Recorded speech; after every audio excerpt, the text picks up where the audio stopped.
한 정비공이 억만장자 CEO의 고급 차량 브레이크를 고의로 잘랐다는 혐의로 종신형을 선고받는다. 그녀가 그의 정비소를 떠난 지 5분 만에 중태에 빠지는 사고가 발생한 것. 제대로 된 변호사를 선임할 돈조차 없던 그는 마지막 소원으로 자신의 앵무새를 보게 해달라고 한다. 그런데 그 앵무새가 법정에 들어서 단 3마디로 진짜 범인을 밝혀내 법정을 충격에 빠뜨린다. 계속 시청하기 전에 댓글로 여러분이 어느 도시에서 보고 계신지 알려주세요. 강남의 화려한 거리를 가르는 날카로운 비명이 가을 공기를 찢었다. 신호등이 초록색으로 바뀌는 순간 호화로운 현대 제네시스가 갑자기 속도를 높이더니 통제력을 잃고 방벽을 향해 돌진했다. 금속이 구겨지는 소리와 함께 자동차는 마치 종이처럼 접혔다. 누구 좀 도와주세요. 빨리요. 지나가던 회사원이 핸드폰을 꺼내 129에 전화를 걸었다. 구경꾼들이 하나둘 모여들었고 누군가가 차 안에 여성이 있다고 외쳤다. 그녀는 신테크 엔터프라이즈의 CEO 박민지였다. 뒤에서 들려오는 사이렌 소리가 점점 커졌다. 약 5km 떨어진 곳 준스 오토라는 작은 정비소에서 이준호는 엔진의 미세한 소리에 귀를 기울이고 있었다. 53세의 이 정비사는 거친 손가락으로 오일 게이지를 확인하며 혼잣말을 중얼거렸다. 역시 소리가 좀 이상하더라니. 정비소 한쪽 벽에 걸린 새장 안에서 노란 벼슬 가진 인꼬가 호기심 어린 눈으로 주인을 지켜보고 있었다. 달곰이라는 이름의 이 새는 이준호의 유일한 가족이었다. 달곰아, 오늘 손님 많을 것 같아. 아침부터 전화가 계속 오네. 달곰은 마치 이해한 듯 고개를 갸웃거렸다. 이준호가 새장 문을 열자 달곰은 그의 어깨로 날아올라 앉았다. 정비소 문이 열리며 들어온 바람에 달력 페이지가 넘어갔다. 오늘은 11월 15일, 이준호의 아내가 세상을 떠난 지 정확히 3년이 되는 날이었다. 오전에 방문했던 한 여성 고객이 생각났다. 평소 보던 그녀의 모습과는 달리 피곤해 보였고 눈꺼풀이 무겁게 내려앉은 듯했다. 신테크 엔터프라이즈의 CEO라고 했던가. 차를 맡기며 했던 그녀의 말이 마음에 걸렸다. 이상하게 오늘 몸이 무거워요. 마치 누군가 내 몸에서 힘을 빼가는 것 같아요. 벽에 걸린 텔레비전에서 갑자기 속보가 흘러나왔다. 이준호는 렌치를 내려놓고 소리를 높였다. 강남 테헤란로에서 발생한 교통사고로 신테크 엔터프라이즈 박민지 CEO가 중상을 입고 세브란스 병원으로 이송되었습니다. 목격자에 따르면 차량이 갑자기 속도를 높이더니 방벽에 충돌했다고. 이준호의 얼굴이 창백해졌다. 방금 전까지 자신의 정비소에 있었던 여성이었다. 그는 무언가 불길한 예감을 느꼈다. 사고 현장에서는 박민지의 남편 최태우가 경찰과 대화하고 있었다. 비서와 통화를 마친 그는 겉으로는 당황한 표정이었지만 눈빛은 이상하게 차가웠다. 아내가 어떻게 됐습니까? 살아 있습니까? 경찰은 그에게 병원에 연락해보라고 조언했다. 태우는 고개를 끄덕이며 핸드폰을 다시 꺼냈지만 통화 버튼을 누르기 전 그의 입가에 스친 미세한 움직임은 아무도 눈치채지 못했다. 이틀 후 이준호의 정비소에 경찰이 나타났다. 처음에는 단순히 사고 전 차량 상태에 대한 질문을 했다. 그러나 일주일 후 그들은 수색 영장을 들고 다시 찾아왔다. 안에 들어가도 됩니까? 경찰이 정비소를 뒤지기 시작하자 달곰이 불안하게 날개를 퍼덕였다. 그 소리에 놀란 경찰 중 한 명이 새를 향해 다가갔다. 조심하세요, 조심하세요. 달곰이 갑자기 외쳤다. 경찰은 웃으며 뒤로 물러섰다. 그 순간 한 명의 형사가 작업대 아래에서 무언가를 발견했다. 이준호 씨, 이게 뭡니까? 그는 특수 제작된 도구를 들고 있었다. 이준호의 눈이 커졌다. 그건 제 도구가 아닙니다. 처음 보는 겁니다. 형사의 눈이 가늘어졌다. 흥미롭군요. 법의학 감식 결과 박민지 씨의 차량 브레이크 라인이 이런 종류의 도구로 훼손된 것으로 보입니다. 이준호의 심장이 멈추는 것 같았다. 그는 자신의 결백을 외쳤지만 그날 저녁 그는 체포되었다. 달곰은 주인이 경찰에 연행되는 모습을 지켜보며 평소에는 결코 말하지 않던 단어를 반복했다. 억울해, 억울해. 세브란스 병원 VIP 병실에서 민지는 여전히 의식을 찾지 못한 채 누워 있었다. 방 밖에서 태우는 의사와 이야기를 나누고 있었다. 혼수 상태가 얼마나 지속될까요? 의사의 표정이 무거웠다. 확실한 건 말씀드리기 어렵습니다. 그런데 환자의 혈액 검사에서 이상한 점이 발견되었습니다. 태우의 눈이 순간 날카로워졌다가 이내 걱정스러운 표정으로 바뀌었다. 어떤 이상인가요? 의사는 대답하려다 말고 복도 끝에서 그들을 지켜보고 있는 한 남자를 발견했다. 키가 크고 날카로운 눈매를 가진 그 남자는 경찰 배지를 살짝 보이곤 다시 주머니에 넣었다. 김동혁 형사였다. 차가운 쇠창살이 이준호의 얼굴에 그림자를 드리웠다. 서울구치소의 독방은 그의 작은 정비소보다 훨씬 좁았다. 손에 익숙했던 렌치와 드라이버 대신 이제 그의 손가락은 무릎 위에서 초조하게 움직였다. 검지와 엄지로 보이지 않는 링을 만들고 풀기를 반복했다. 아내가 살아있을 때 그녀를 진정시키기 위해 했던 동작이었다. 이혜진, 목구멍에서 새어나온 아내의 이름은 허공에 흩어졌다. 3년 전 오늘 비 오는 밤 브레이크가 고장난 트럭이 그녀의 생명을 앗아갔다. 그날 이후 이준호는 모든 차량의 브레이크를 3번씩 점검하는 습관을 들였다. 그런 그가 브레이크를 훼손했다니 쓰라린 웃음이 입가에 맺혔다. 창살 너머로 다른 재소자들의 웅성거림이 들려왔다. 누군가 그를 가리키며 속삭였다. 저 사람이래.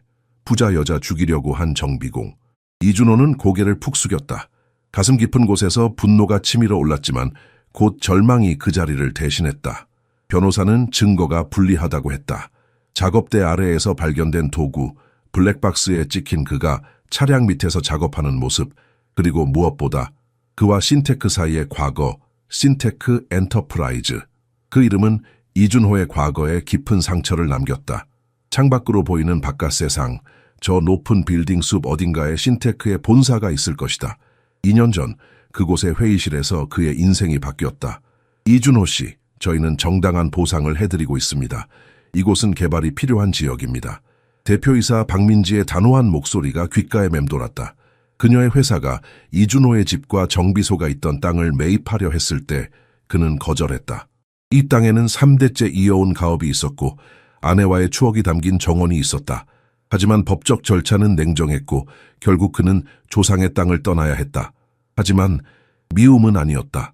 그는 박민지를 미워하지 않았다. 그저 기업의 방식이었고 그녀는 자신의 일을 했을 뿐이었다. 어쩌면 그녀가 제공한 보상금 덕분에 새로운 정비소를 열 수 있었을지도 모른다. 눈을 감자 달곰의 모습이 떠올랐다. 지금 그 아이는 누가 돌보고 있을까? 고양이처럼 목을 쓰다듬어 줘야 잠이 드는 달곰은 오늘 밤 홀로 새장에서 떨고 있을 것이다. 면회 시간입니다. 간수의 목소리에 이준호는 고개를 들었다. 변호인이 찾아온 것인가? 하지만 문 앞에 선 사람은 전혀 모르는 얼굴이었다. 날카로운 눈매의 남자가 신분증을 보여주며 자신을 소개했다. 서울경찰청 행동분석팀 김동혁입니다. 이준호는 천천히 자리에서 일어났다. 그의 눈에 희미한 희망의 빛이 어렸다. 혹시 달고미는 어떻게 됐나요? 질문이 예상 밖이었는지 김동혁의 표정이 순간 흔들렸다. 살인미수 혐의로 수감된 사람의 첫 질문이 새에 관한 것이라니. 인권은 동물보호소에 있습니다. 걱정 마세요. 이준호의 긴장이 조금 풀렸다. 그는 두 손을 테이블 위에 올려놓으며 물었다. 그럼 박민지 사장님은요? 살아계신가요? 김동혁은 무표정한 얼굴로 대답했다. 혼수 상태입니다. 형사의 눈빛이 이준호의 반응을 분석하고 있었다. 안도, 슬픔, 그리고 미묘한 죄책감. 그러나 그 어디에도 김동혁이 기대했던 것, 계획이 실패한 자의 분노는 보이지 않았다. 이준호 씨, 솔직히 이야기해 보겠습니까? 정말로 브레이크를 훼손했습니까? 이준호의 얼굴에 상처받은 표정이 스쳤다. 그의 목소리는 흔들렸지만 눈빛만은 단호했다. 제 아내가 브레이크 고장으로 돌아가셨습니다. 제가 어떻게 그런 짓을 할 수 있겠습니까? 법정의 공기는 무겁게 가라앉아 있었다. 양승호 검사는 자신감 넘치는 걸음으로 증거품을 하나씩 배심원들에게 보여주었다. 그의 목소리는 법정 구석구석까지 울려 퍼졌다. 피고인 이준호는 박민지 사장의 자동차 브레이크를 의도적으로 훼손했습니다. 이 특수 제작 도구가 그의 작업대 아래에서 발견되었고 법의학 감식 결과 브레이크 라인에 남은 흔적과 일치합니다. 김동혁은 방청석에서 모든 것을 주시하고 있었다.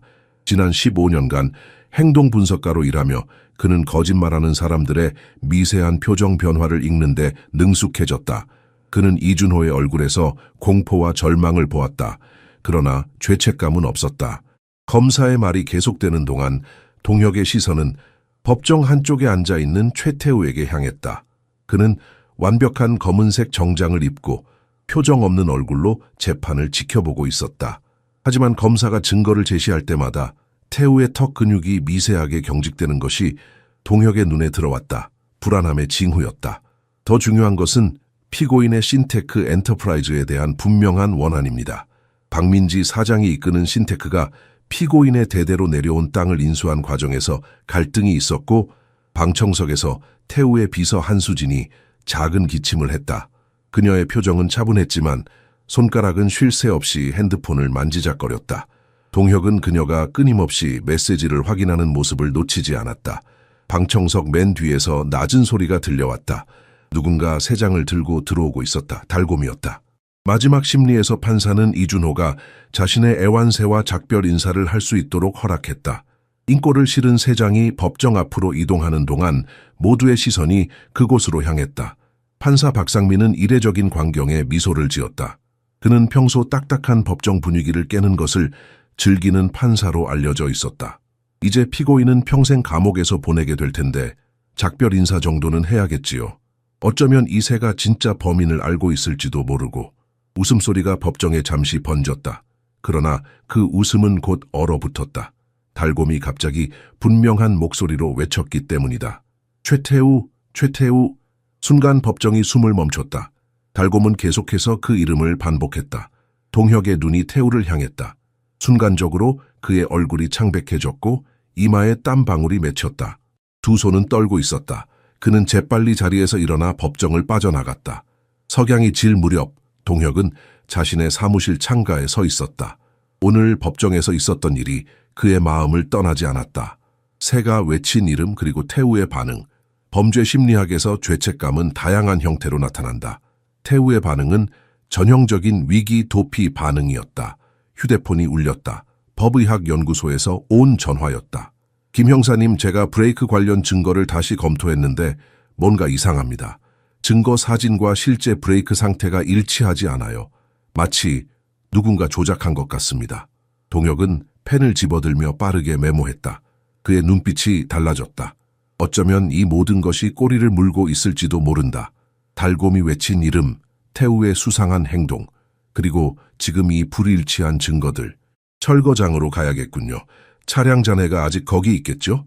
전화를 끄는 그는 재킷을 집어들었다. 창밖으로 비가 내리기 시작했다. 그는 법정에서 달곰이 외쳤을 때에 이준호의 표정을 떠올렸다. 충격, 혼란 그리고 희미한 희망. 동혁은 이제 알고 있었다. 이 사건은 겉보기와 전혀 다르다는 것을. 새 장을 들고 법정을 나서는 공무원의 손이 떨리고 있었다. 방금 전 법정에서 일어난 일은 그의 15년 공직 생활 중 가장 기이한 경험이었다. 달곰은 이제 조용히 깃털을 정리하고 있었지만 그 이름을 외쳤을 때의 선명한 목소리는 여전히 모두의 귓가에 맴돌았다. 어디로 데려가야 합니까? 공무원이 법원 복도에서 동혁에게 물었다. 잠시만요. 동혁은 달곰에게 다가갔다.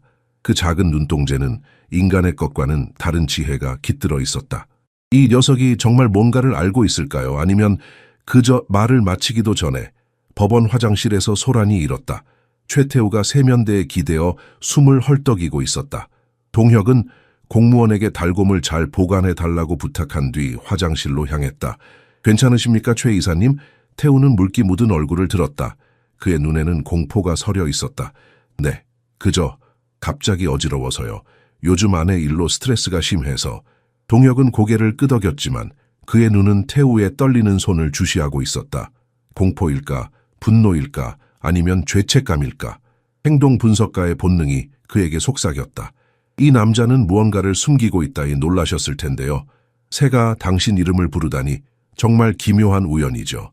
태우의 눈이 날카롭게 빛났다.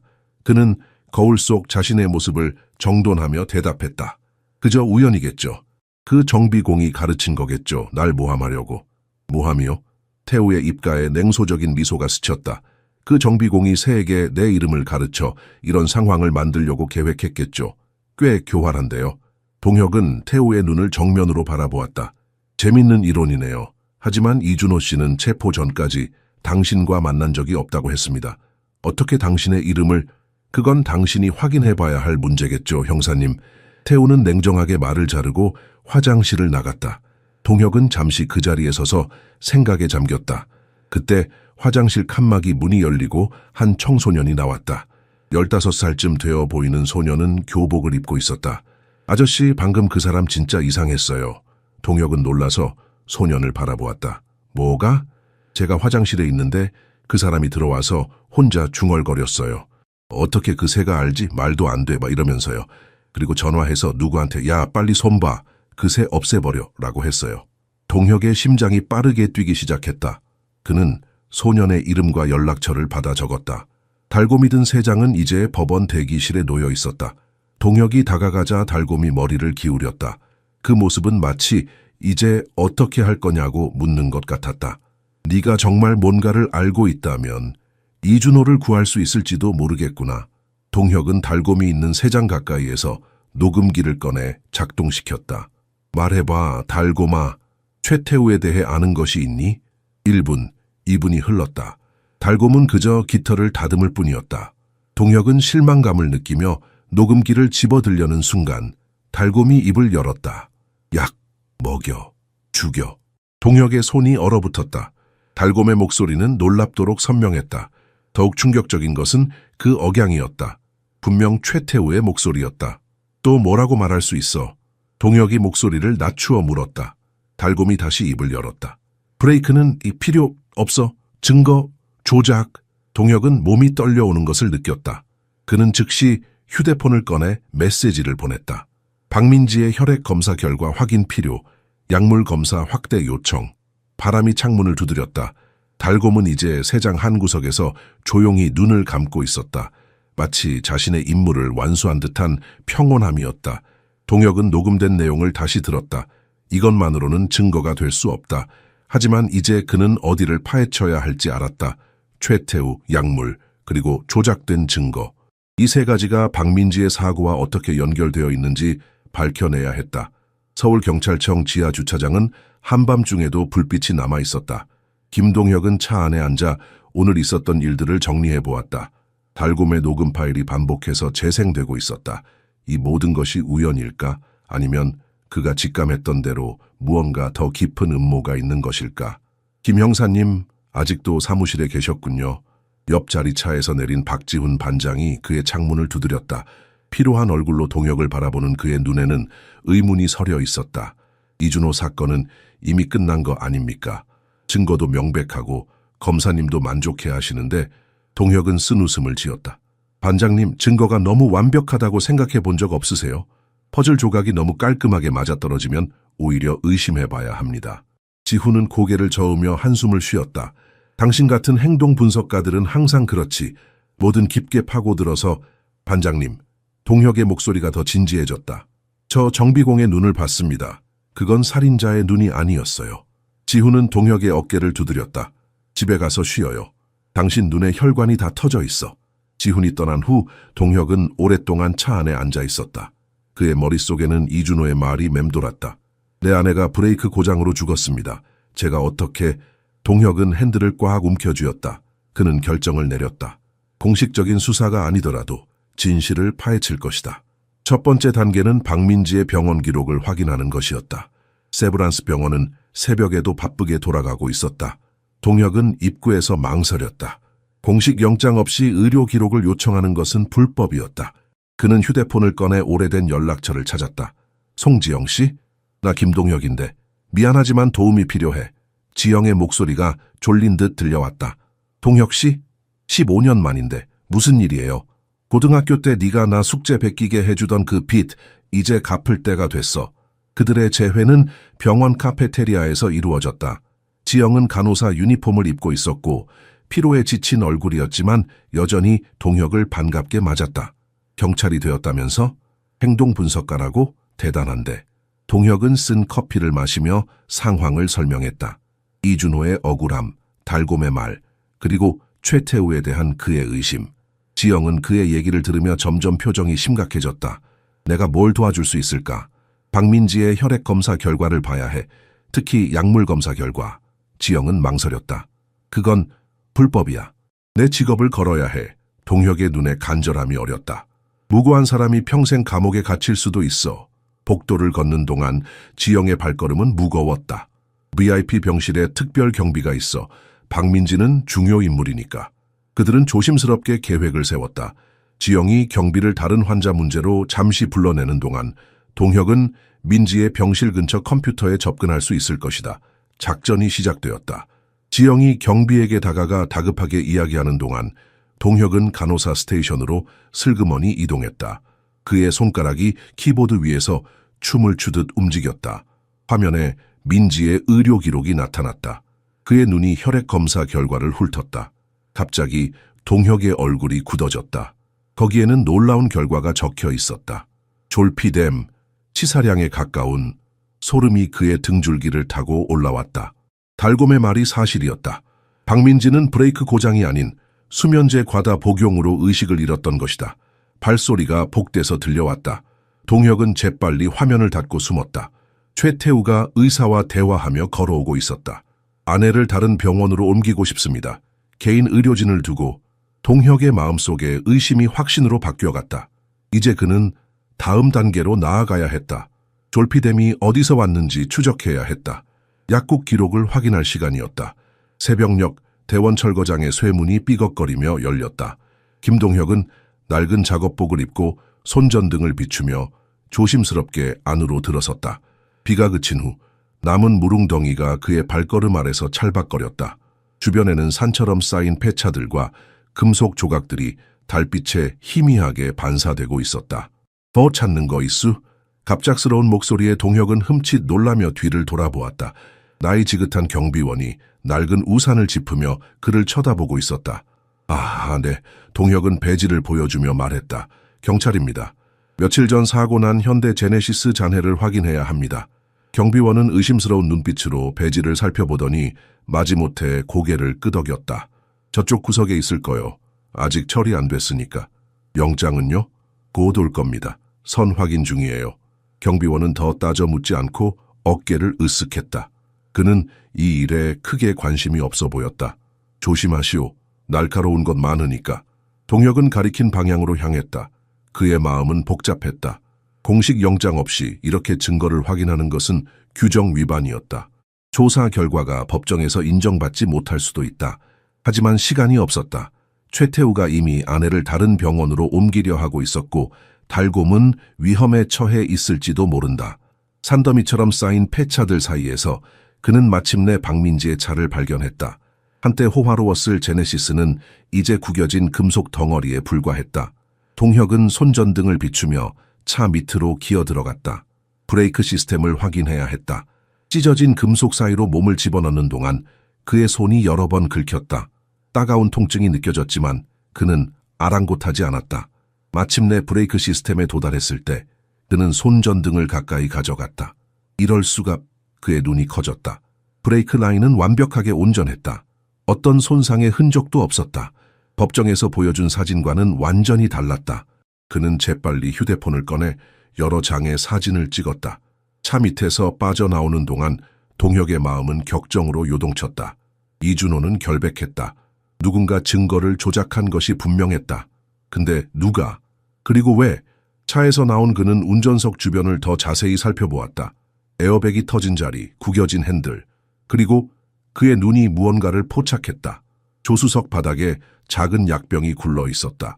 그는 장갑을 끼고 조심스럽게 그것을 집어들었다.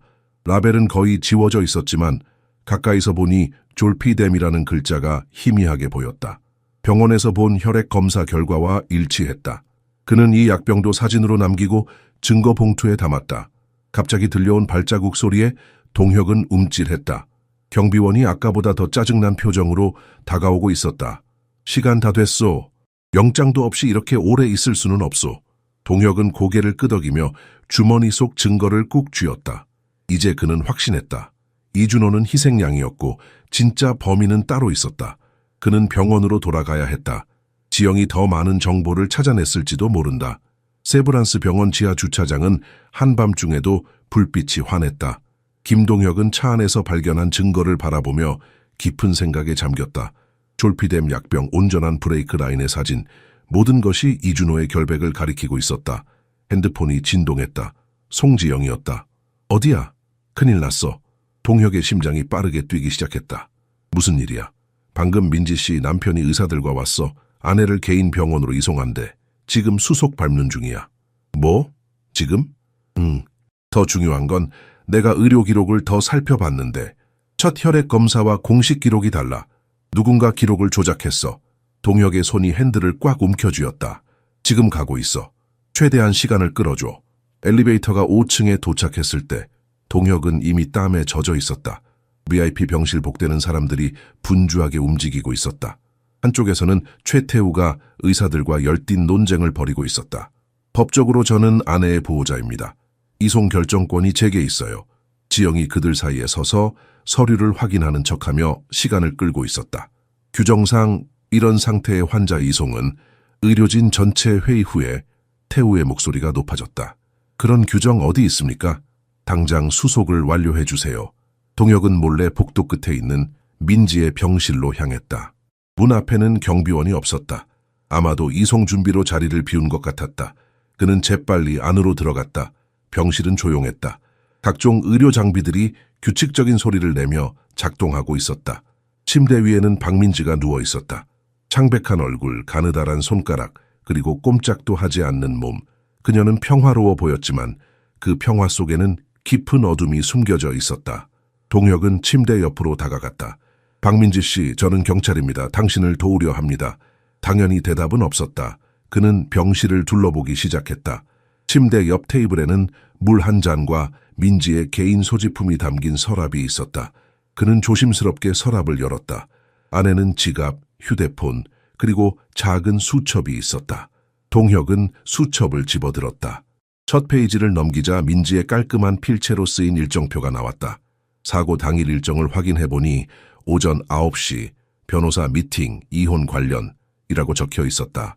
이혼, 그의 머릿속에서 퍼즐 조각들이 맞춰지기 시작했다. 이혼을 앞둔 부부, 거액의 재산, 그리고 남편의 수상한 행동. 갑자기 문이 열렸다. 동혁은 재빨리 수첩을 주머니에 넣었다. 당신 누구요? 간호사 한 명이 의심스러운 눈빛으로 그를 바라보고 있었다. 형사입니다. 사고 조사 중이에요. 그는 배지를 보여주었다. 간호사의 표정이 조금 누그러졌다. 아, 그렇군요. 하지만 곧 환자가 이송됩니다. 나가주셔야 해요. 잠시만요. 혹시 최태우 씨가 자주 병문안 오나요? 간호사는 망설이다가 대답했다. 사실 별로요. 오더라도 몇 분 안 있다가요. 보통 비서한테 맡기고. 복도에서 태우의 목소리가 더 크게 들려왔다. 당장 이송 준비 완료하라고요. 동혁은 간호사에게 고개를 끄덕였다. 감사합니다. 그가 병실을 나서려는 순간 민지의 손가락이 미세하게 움직였다. 너무 작은 움직임이라 거의 눈치채지 못할 뻔했다. 동혁은 발걸음을 멈추고 다시 침대로 다가갔다. 민지 씨? 들리시나요? 그녀의 손가락이 다시 한번 움직였다. 동혁은 그녀의 손을 살짝 잡았다. 제 손을 한번 꼭 쥐어보세요, 들리면. 잠시 후 민지의 손가락이 아주 약하게 그의 손을 쥐었다. 그녀는 듣고 있었다. 새벽빛이 서울의 건물들 사이로 스며들기 시작했다. 김동혁은 아무리 애써도 제자리를 맴도는 느낌이었다. 그는 이제 확신했다. 최태우가 아내에게 수면제를 먹여 사고를 일으키게 했고 이준회에게 누명을 씌웠다. 하지만 그것을 증명할 결정적 증거가 필요했다. 병원에서 찾은 수첩, 철거장에서 발견한 약병, 온전한 브레이크 라인. 이 모든 것이 태우를 가리키고 있지만 법적으로는 여전히 정황 증거에 불과했다. 그는 약의 출처를 찾아야 했다. 이 시간에 전화해서 미안해, 민재야. 동혁의 오랜 친구이자 마약수사대에서 일하는 김민재는 졸린 목소리로 대답했다. 무슨 일이야? 네가 이렇게 새벽에 전화할 정도면 졸피뎀 대량 구매 기록을 조회할 수 있을까? 한 달 내로 압구정동 부근에서 전화 너머로 한숨 소리가 들려왔다. 영장 있어? 없어. 역시. 너 지금 규정 위반하고 있는 거 알지? 동혁은 창밖을 바라보았다. 멀리 세브란스 병원이 보였다. 그곳에서 민지는 아직 의식을 회복하지 못했고 태우는 그녀를 다른 곳으로 옮기려 하고 있었다. 한편 이준호는 차가운 감방에서 억울하게 나를 보내고 있을 것이다. 알아. 하지만 이건 정의의 문제야. 잠시 침묵이 흘렀다. 그리고 민재가 대답했다. 알았어. 하지만 이건 너를 위한 마지막이야. 나중에 부탁 하나 들어줘. 1시간 후 동혁의 이메일로 자료가 도착했다. 지난달 압구정동과 인근 지역에서의 졸피뎀 대량 구매 기록. 그는 자료를 빠르게 훑어보았다. 대부분은 병원이나 요양원 같은 의료시설이었다. 그러나 한 가지 기록이 그의 눈길을 끌었다. 엔젤 약국. 한 달 전 50정 판매, 구매자 최태우 증거였다. 동혁은 바로 휴대폰을 들고 엔젤 약국의 위치를 확인했다. 다행히 약국은 오전 8시부터 문을 열었다. 그는 서둘러 차를 몰았다. 압구정의 고급 상점가 사이에 자리한 엔젤 약국은 작지만 깔끔했다. 동혁이 들어서자 나이 지긋한 약사가 환한 미소로 그를 맞았다. 어서 오세요. 무엇을 도와드릴까요? 동혁은 배지를 보여주며 말했다. 경찰입니다. 한 달 전 졸피뎀 판매건에 대해 물어볼 게 있습니다. 약사의 표정이 굳어졌다. 경찰이요? 무슨 일인가요? 최태우라는 고객이 구매한 기록이 있습니다. 기억하시나요? 약사는 잠시 생각하더니 고개를 끄덕였다. 네, 기억합니다. 불면증 때문에 왔다고 했어요. 처방전이 있었고 모든 절차는 합법적이었습니다. 처방전요? 누구 명의였죠? 그분 본인 명의였어요. 정신과 의사 서명이 있었고. 동혁은 의아했다. 태우가 자신의 이름으로 약을 샀다면 왜 그렇게 대량으로? 그는 또 다른 질문을 던졌다. 혹시 그 이후에도 오셨나요? 약사는 컴퓨터를 확인했다. 네, 일주일 후에 다시 왔어요. 그때도 같은 약을 샀습니다. 2번이나요? 사실 조금 이상하다고 생각했어요. 한 달치를 사고 일주일 만에 또 오다니. 제가 물어봤더니 첫 번째 것을 실수로 버렸다고 하더군요. 동혁의 가슴이 뛰었다. 이건 분명 수상했다. 혹시 CCTV 영상이 남아있을까요? 약사는 머뭇거렸다. 있긴 한데 영장이 필요하지 않을까요? 동혁은 깊은 한숨을 내쉬었다. 그는 영장 없이 이미 너무 많은 선을 넘고 있었다. 그러나 이준호의 결백을 증명하기 위해서는 이 정도 위험은 감수해야 했다. 사실 이건 생명이 달린 문제입니다. 제발 도와주세요. 약국 CCTV 영상은 충격적이었다. 화면 속에서 최태우는 자신감 넘치는 걸음으로 카운터에 다가가 마치 일상적인 일처럼 처방전을 내밀고 있었다. 그의 얼굴에는 어떤 불안이나 죄책감의 흔적도 없었다. 김동혁은 화면을 뚫어지게 바라보며 손가락으로 책상을 가볍게 두드렸다. 처방전이 진짜인지 확인해 볼 수 있을까요? 약사는 망설이다가 서류함을 열었다. 사본을 보관하고 있어요. 처방전은 진짜처럼 보였다. 서명, 도장, 의사 면허번호까지. 동혁은 자세히 살펴보다 의사 이름에 주목했다. 정성현 박사. 그는 휴대폰을 꺼내 빠르게 검색했다. 이 의사 1년 전에 해외로 이민 갔네요. 약사의 얼굴이 창백해졌다. 정말요? 하지만 처방전이 위조된 거예요. 동혁이 단호하게 말했다. 최태우는 이 약을 합법적으로 구한 것처럼 보이게 하기 위해 이미 해외로 떠난 의사의 이름을 이용한 겁니다. 그는 처방전 사본을 휴대폰으로 찍었다.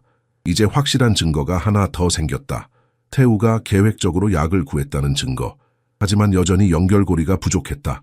그가 실제로 이 약을 아내에게 먹였다는 직접적인 증거가 없었다. 약국을 나온 동혁은 채 앉아 생각에 잠겼다. 문득 휴대폰이 울렸다. 송지영이었다. 동혁 씨, 민지 씨 이송이 내일로 미뤄졌어요. 태우가 갑자기 중요한 회의가 생겼다며 나갔어요. 정말? 좋은 소식이네. 지영 씨, 혹시 민지의 담당 간호사와 친한가? 응, 왜?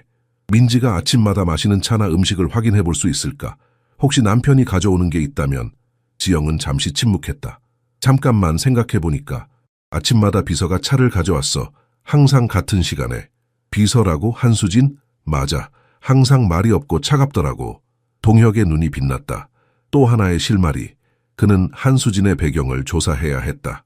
그녀가 태우와 어떤 관계인지, 왜 그를 돕고 있는지. 경찰청으로 돌아오는 길, 강변북로는 이미 출근하는 차들로 붐비기 시작했다. 동혁은 조수석에 놓인 증거들을 흘끗 바라보았다. 위조된 처방전, 온전한 브레이크 라인 사진, 민지의 수첩에서 발견한 이혼 관련 메모, 모든 것이 태우를 가리키고 있었다. 사무실에 도착하자마자 그는 한수진의 배경 조사를 시작했다. 그녀는 3년 전부터 태우의 비서로 일해왔다. 신테크의 인사 기록에 따르면 태우가 직접 그녀를 발탁했다고 했다. 이력서는 모범적이었다. 서울대 경영학과, 해외 인턴십, 완벽한 영어 실력. 그러나 여기서 동혁의 눈에 띄는 것이 있었다. 한수진의 주소. 그녀는 최태우의 회사 소유 아파트에 살고 있었다. 회사가 제공하는 숙소라고 해도 비서에게 압구정동 고급 아파트를 제공하는 것은 이상했다. 그는 다음으로 한수진의 소셜미디어를 찾았다. 계정은 비공개였지만 프로필 사진에서 그녀는 우아한 드레스를 입고 있었다. 배경은 고급 레스토랑으로 보였다. 비서의 월급으로는 사기 힘든 명품 가방도 눈에 띄었다. 평범한 비서 생활이 아니군. 동혁은 다음 단계로 넘어갔다. 한수진의 은행 기록을 조회하기 위해서는 영장이 필요했다. 그는 이제까지 모은 증거들을 바탕으로 상관에게 보고할 시간이었다. 하지만 그 전에 한 가지 더 확인해야 할 것이 있었다. 그는 법원 기록 시스템에 접속했다. 민지와 태우의 혼인 관계를 조사하면 혹시 이혼 절차가 진행 중인지 또는 재산 분할에 관한 문서가 있는지 확인할 수 있을 것이다. 검색 결과가 화면에 나타났다. 그의 예상대로 박민지는 사고 2주 전 이혼 소송을 준비하고 있었다. 변호사와의 상담 기록, 재산 목록 제출, 모든 것이 진행 중이었다. 그리고 가장 중요한 것, 혼전 계약서. 동혁은 계약서 내용을 자세히 읽었다. 조항은 명확했다. 이혼 시 태우는 민지의 재산에 대한 어떠한 권리도 가질 수 없었다. 그러나 민지가 사망할 경우 모든 것은 태우에게 상속된다. 모든 것이 명확해졌다. 태우의 동기, 방법, 그리고 기회. 이제 그는 상관에게 보고할 준비가 되었다. 세브란스 병원 중환자실의 불빛이 박민지의 창백한 얼굴을 비추고 있었다. 송지영은 침대 옆에 앉아 그녀의 손을 부드럽게 쥐고 있었다. 밤중이었지만 지영은 자신의 근무 시간이 아님에도 여기 있었다. 동혁의 부탁으로 민지를 지키고 있는 것이다. 민지 씨, 들리시나요? 손가락을 움직일 수 있으면 제 손을 한번 꼭 쥐어보세요. 잠시 후 아주 미세하게 민지의 손가락이 움직였다. 지영의 눈이 커졌다. 잘했어요. 다시 한번 해볼까요? 한 번은 네, 두 번은 아니요로 대답해 주세요. 당신이 사고 당한 날, 차를 운전하기 전에 무언가를 마셨나요? 한 번 꼭. 최태우가 준 것인가요? 한 번 꼭. 지영의 심장이 빠르게 뛰기 시작했다. 그녀는 곧바로 동혁에게 문자를 보냈다. 그 순간 복도에서 발자국 소리가 들렸다. 지영은 재빨리 일어나 자연스러운 표정을 지으려 했다. 문이 열리고 한수진이 들어왔다. 간호사님, 이 시간에 무슨 일이세요? 지영은 침착하게 대답했다. 환자 상태 확인 중이에요. 조금 전에 움직임이 있었거든요. 한수진의 표정이 순간 경직되었다. 움직임이요? 어떤... 손가락이요. 의식이 돌아오고 있는 것 같아요. 한수진은 잠시 침묵했다. 그녀의 눈이 차갑게 빛났다. 그렇군요. 최 이사님께 알려드려야겠네요. 물론이죠. 그런데 이 시간에 비서님은 왜 오셨어요? 한수진은 가방에서 작은 보온병을 꺼냈다. 아침 차요. 민지 사장님은 항상 같은 시간에 특별한 차를 마셨거든요. 습관을 유지하는 게 회복에 좋다고 의사가 말했어요. 지영은 보온병을 유심히 바라보았다. 제가 대신 드릴게요. 어차피 링거에 갈아야 하니까요. 한수진은 망설였다. 그녀의 눈빛에 불안감이 스쳤다. 아, 네. 그럼 부탁드려요. 지영이 보온병을 받아들자 한수진은 서둘러 병실을 나갔다. 문이 닫히자마자 지영은 보온병을 조심스럽게 열어보았다. 안에는 녹차로 보이는 액체가 담겨 있었다. 그녀는 휴대폰을 꺼내 동혁에게 전화했다. 동혁 씨, 민지가 의식이 있어요. 손가락으로 대답했어요. 태우가 준 음료를 마셨대요. 그리고 지금 한수진이 차를 가져왔어요. 뭔가 수상해요. 동혁의 목소리가 긴박하게 들렸다. 절대 그 차를 버리지 마세요. 증거가 될 수 있어요. 지금 바로 갈게요. 지영은 보온병을 안전하게 보관한 뒤 민지에게 다시 다가갔다. 괜찮아요. 우리가 지켜드릴게요. 민지의 눈꺼풀이 미세하게 떨렸다. 그리고 놀랍게도 그녀의 눈이 조금씩 열렸다. 그것은 아주 작은 틈이었지만 생명의 징후였다. 지영은 감동으로 눈물이 맺혔다. 민지 씨, 괜찮으세요? 저를 볼 수 있어요. 민지의 눈이 조금 더 크게 열렸다. 그녀의 입술이 미세하게 움직였지만 소리는 나오지 않았다. 지영은 그녀의 침대를 약간 올려 편안한 자세를 만들어 주었다. 말하려고 하지 마세요. 지금은 휴식이 필요해요. 우리가 도와드릴게요. 민지의 눈에서 눈물이 흘러내렸다. 그것은 안도의 눈물인 동시에 두려움의 눈물이었다. 그녀는 무슨 일이 일어났는지 알고 있었다. 그리고 자신이 얼마나 위험한 상황에 처해 있는지도. 김동혁은 경찰서 복도를 빠르게 걸었다. 한 손에는 증거 서류가, 다른 손에는 커피가 들려 있었다. 그의 눈은 충혈되어 있었고 수염은 덥수룩했다. 48시간 동안 거의 쉬지 않고 일한 흔적이었다. 그의 상관 박지훈 반장의 사무실 문은 열려 있었다. 동혁은 노크한 후 안으로 들어갔다. 반장님, 이준호 사건에 대한 새로운 증거가 있습니다. 지훈은 피곤한 표정으로 고개를 들었다. 아직도 그 사건 파고 있었어? 이미 끝난 일인데. 아닙니다, 반장님. 이준호는 결백합니다. 진짜 범인은 최태우예요. 지훈의 표정이 경직되었다. 그는 주변을 살펴본 후 문을 닫았다. 증거 보여줘. 동혁은 준비해온 서류들을 책상 위에 펼쳤다. 위조된 처방 전 철거장에서 찍은 브레이크 라인 사진, 병원 혈액 검사 결과, 이혼 소송 준비 서류. 이것 봐주세요. 최태우는 아내에게 졸피뎀을 먹여 의식을 잃게 한 후 사고를 유발했습니다. 그리고 증거를 조작해 이준회에게 누명을 씌운 겁니다. 지훈은 증거들을 꼼꼼히 살펴보았다. 그의 표정이 점점 심각해졌다. 이걸 어떻게 다 모은 거야? 영장은, 절차는? 동혁은 잠시 망설였다. 일부는 비공식적으로 얻었습니다. 젠장, 김동혁, 지훈이 책상을 내리쳤다. 이런 식으로 얻은 증거는 법정에서 인정받을 수 없다고 알고 있습니다. 하지만 이건 공식 수사를 시작하기 위한 단서입니다. 이제 정식 영장을 받아 합법적으로 수사할 수 있어요. 지훈은 깊은 한숨을 내쉬었다. 알았어. 내가 검색에 이야기해볼게. 하지만 약속할 수는 없어. 동혁은 고개를 끄덕였다. 작은 승리였지만 아직 갈 길이 멀었다. 사무실을 나오는 길에 휴대폰이 울렸다. 송지영이었다. 동혁 씨, 큰일 났어요. 한수진이 보안요원들을 데리고 왔어요. 지금 민지를 다른 병원으로 이송 중이에요. 동혁의 심장이 요동쳤다. 뭐라고? 어디로? 모르겠어요. 들리는 말로는 태우의 개인 병원이라는데 지금 바로 갈게. 동혁은 차를 몰아 병원으로 향했다. 하지만 너무 늦었다. 민지는 이미 병원을 떠났고 지영은 로비에서 화가 난 표정으로 그를 기다리고 있었다. 미안해요. 막을 수가 없었어요. 법적으로 태우가 보호자니까. 어디로 데려갔는지 아무 정보도 없어? 지영은 고개를 저었다. 그때 그녀가 무언가를 기억해냈다. 맞다. 보온병. 한수진이 가져온 차가 담긴 보온병을 보관해뒀어요. 동혁의 눈이 빛났다. 어디에? 간호사 탈의실 내 개인 사물함에요. 따라오세요. 그들은 보온병을 꺼내 살펴보았다. 겉보기에는 평범한 녹차였지만 동혁은 믿지 않았다. 이걸 분석해봐야 해요. 약물이 있을 가능성이 높아요. 그때 동혁의 휴대폰이 울렸다. 발신자 표시가 없었다. 여보세요? 김 형사님? 낯선 여성의 목소리가 들렸다. 저는 신테크 직원입니다. 최태우 이사님과 한수진 비서의 관계에 대해 알려드릴 게 있어요. 동혁은 경계하면서도 궁금증을 느꼈다. 누구시죠? 그건 중요하지 않아요. 중요한 건 두 사람이 불륜 관계라는 사실이에요. 회사에선 공공연한 비밀이죠. 그리고 한수진이 임신했다는 소문이 있어요. 동혁의 머릿속에서 마지막 퍼즐 조각이 맞춰졌다. 태우는 아내의 재산을 차지하기 위해 그녀를 해치려 했고 한수진은 그의 공범이었다. 모든 게 이제 명확해졌다. 정보 감사합니다. 혹시 민지 사장님이 어디로 이송됐는지 아세요? 전화 너머에서 잠시 침묵이 흘렀다.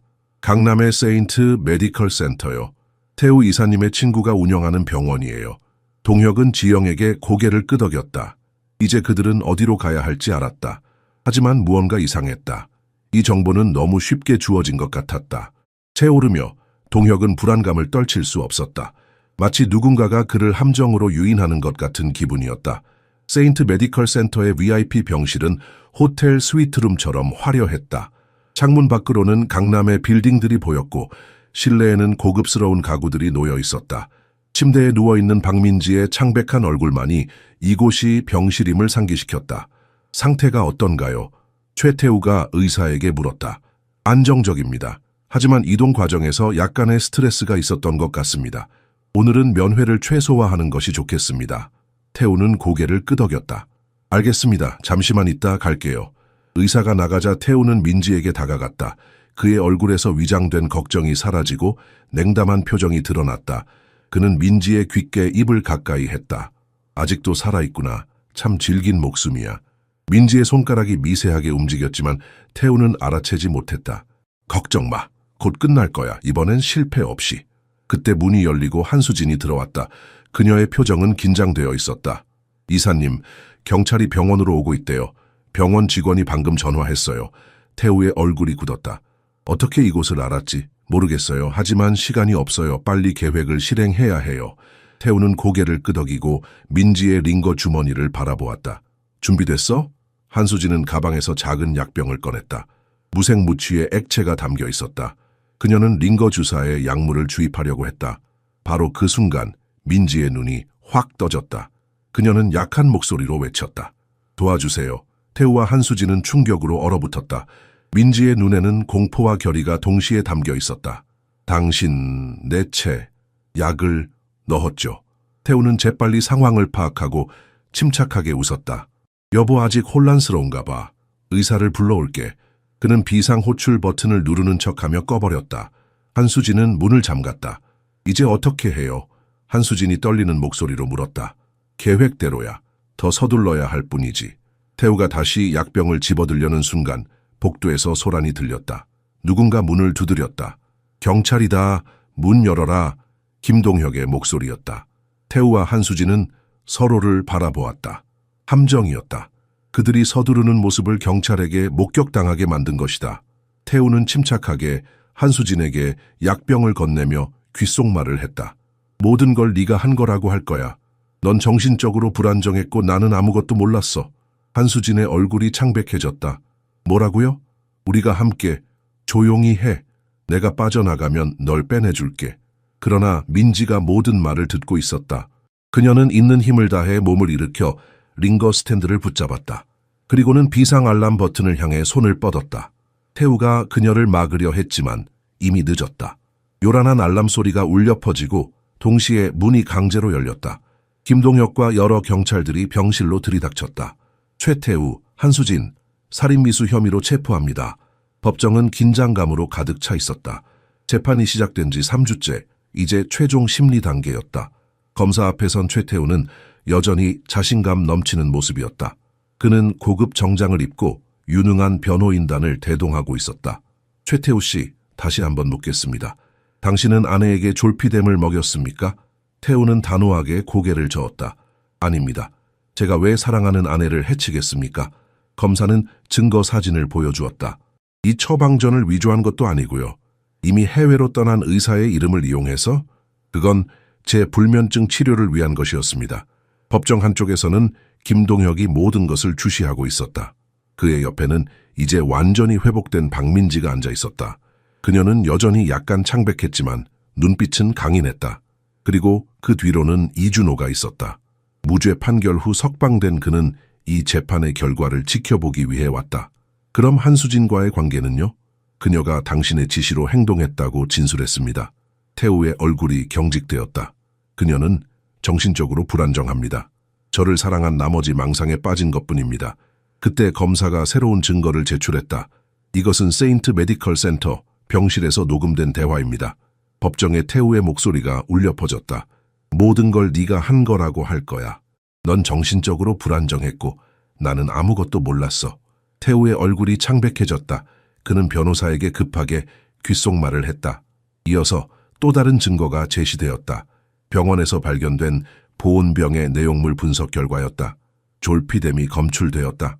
그리고 한수진의 지문과 함께 태우의 지문도 약병에서 발견되었다. 법정은 술렁이기 시작했다. 태우는 점점 더 초조해 보였다. 그의 변호사가 발언권을 요청했다. 잠시 휴정을 요청합니다. 의뢰인과 상의할 시간이 필요합니다. 판사가 휴정을 선언하자 동혁은 민지에게 다가갔다. 괜찮으세요? 민지는 고개를 끄덕였다. 네, 이제 거의 끝나가네요. 아직 한 가지가 더 남았습니다. 동혁이 말했다. 달곰이요? 네, 법정에서 재연하려고 합니다. 괜찮으시겠어요? 민지는 잠시 생각하더니 동의했다. 저도 그 새가 정말 무슨 말을 했는지 듣고 싶어요. 휴정 후 재판이 다시 시작되었다. 이번에는 특별한 증인이 법정에 들어왔다. 달곰이 든 새장을 든 경찰관이었다. 태우는 새장을 보자 얼굴이 굳었다. 그는 자리에서 일어나 항의했다. 이게 무슨 소란입니까? 새를 증인으로 부를 수는 없습니다. 판사가 진정을 요구했다. 이것은 증거 재현입니다. 원고 측에서 이 새가 들었던 대화를 재현하고자 합니다. 달곰은 새장 안에서 호기심 어린 눈으로 주변을 둘러보았다. 동혁이 천천히 새장 앞으로 다가갔다. 달곰아, 기억나? 그날 법원에서 들었던 말. 처음에는 아무 반응이 없었다. 법정이 숨죽인 채 지켜보고 있을 때 달곰이 갑자기 입을 열었다. 약, 먹여, 죽여. 법정이 술렁였다. 태우의 얼굴이 창백해졌다. 달곰은 계속했다. 브레이크는 필요 없어. 증거, 조작. 가장 충격적인 순간은 그 다음이었다. 달곰이 태우의 목소리와 똑같은 억양으로 말했다. 정비공 누명, 완벽해. 1년이 지났다. 봄바람이 서울의 거리를 쓸고 지나갔다. 신테크 엔터프라이즈 신사옥 앞에는 준스오토 전문 정비센터 개업식이 한창이었다. 화려한 리본 커팅식을 위해 이준호가 가위를 들고 있었다. 그의 옆에는 박민지와 김동혁이 서 있었다. 이제 시작하겠습니다. 사회자의 목소리가 울려 퍼졌다. 가위가 리본을 자르는 순간 환호성이 터져 나왔다. 이준호의 눈가에 눈물이 맺혔다. 1년 전만 해도 그는 평생 감옥에서 보낼 운명이었다. 그러나 이제 그는 신테크의 공식 정비 파트너로서 새로운 시작을 맞이하고 있었다. 민지는 미소를 지으며 이준호의 어깨를 토닥였다. 준호 씨, 저희가 빚을 진 겁니다. 작은 보답일 뿐이에요. 이준호는 고개를 저었다. 아닙니다. 제가 감사드려야죠. 정비센터 안으로 들어가자 가장 눈에 띄는 것은 중앙에 설치된 특별한 공간이었다. 화려한 세장 안에 달곰이 있었다. 세장은 정비소 어느 곳에서든 볼 수 있도록 높게 설치되어 있었고 그 주변에는 정의의 목소리라는 명판이 붙어 있었다. 달곰이 없었다면 이 모든 일이 밝혀지지 않았을 거예요. 동혁이 말했다. 민지는 새를 바라보며 미소 지었다. 그래서 제가 특별히 주문 제작한 세 장이에요. 이제 달곰이는 신테크의 명예보안 책임자예요. 모두가 웃었다. 달곰은 마치 자신을 칭찬하는 말을 알아듣기라도 한 듯 활기차게 깃털을 부풀렸다. 개업식이 끝나고 사람들이 하나둘 떠난 후 이준호는 조용히 달곰의 세 장 앞에 섰다. 그는 주머니에서 작은 사진 한 장을 꺼냈다. 그의 안에 사진이었다. 당신이 옳았어요. 그가 사진을 보며 속삭였다. 이 작은 친구가 우리를 구했어요. 멀리서 민지와 동혁이 이준호를 지켜보고 있었다. 그가 아내를 많이 사랑했나 봐요. 민지가 말했다. 동혁은 고개를 끄덕였다. 네. 그리고 아내의 죽음을 계기로 모든 차의 브레이크를 3번씩 점검하는 습관이 생겼대요. 아이러니하게도 그 때문에 누명을 썼죠. 민지는 길게 한숨을 내쉬었다. 최태우는 어떻게 됐나요? 30년형을 선고받았습니다. 한수진은 협력의 대가로 15년이요. 그들은 잠시 침묵했다. 지난 1년은 모두에게 긴 여정이었다. 민지는 완전히 회복하여 회사로 복귀했고 동혁은 행동분석팀의 팀장으로 승진했다. 이준호는 억울한 옥살이에 대한 국가 보상금을 받았지만 그보다 더 값진 것은 새로운 시작의 기회였다. 이 사건이 저에게 많은 것을 가르쳐줬어요. 민지가 말했다. 인생이 얼마나 소중한지 그리고 때로는 가장 작은 존재가 가장 큰 변화를 만들어낸다는 것을요. 동혁은 고개를 끄덕였다. 그래서 이제 저희 경찰청에도 새로운 규정이 생겼습니다. 달곰의 법칙이라고 불러요. 증거가 너무 완벽하면 의심하라는 거죠. 그들이 떠나려는 순간 달곰이 갑자기 말했다. 정의에 이겼다. 모두가 놀라서 돌아보았다. 달곰은 마치 아무 일도 없었다는 듯 깃털을 다듬고 있었다. 민지는 웃음을 터뜨렸다. 이 녀석 계속 새로운 말을 배우나 봐요.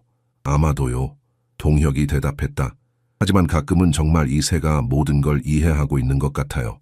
그들이 떠난 후 이준호는 달곰의 새 장문을 열어주었다. 달곰은 그의 어깨로 날아올라 앉았다. 이준호는 창문을 향해 걸어갔다. 바깥 세상은 밝고 아름다웠다. 우리 이제 새 출발이야, 달곰아. 달곰은 마치 이해한 듯 부드럽게 그의 귀에 대고 속삭였다. 새, 출발. 해가 지평선 위로 올라오며 새로운 하루가 시작되고 있었다.